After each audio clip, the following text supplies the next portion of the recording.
Bonjour à tous, je me situe entre la rue du Ressort et l'avenue de la République sur un terrain d'1,5 hectare. Pourquoi suis-je ici? Tout simplement parce que ce terrain illustre à lui seul la politique d'urbanisme qui est menée à Clermont, à savoir concrètement une urbanisation sauvage, une densification et une bétonisation qui vient sacrifier les derniers espaces verts, les arbres, la faune et la flore qui existent encore dans notre ville.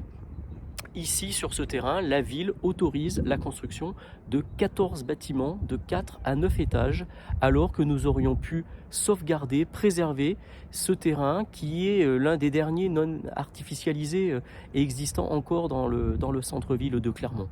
La ville a autorisé, comme je le disais, donc la construction de ces immeubles, ne s'y opposant pas en tout cas, alors qu'elle aurait pu faire valoir son droit de préemption pour éviter que ce terrain tombe aux mains des promoteurs.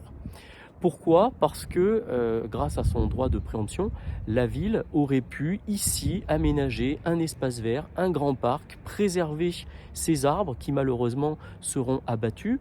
Il faut savoir ici que la Tirtaine passe sous nos pieds et qu'il était offert une occasion, une opportunité en tout cas, de pouvoir, comme il est envisagé de le faire à Fongièvre et comme nous le suggérons depuis fort longtemps avec mes collègues de l'opposition, la redécouvrir, renaturer ses abords pour offrir un peu de verdure, un peu d'espace vert et surtout de l'eau et de la fraîcheur plutôt que de renforcer les îlots de chaleur comme la municipalité le fait en permanence.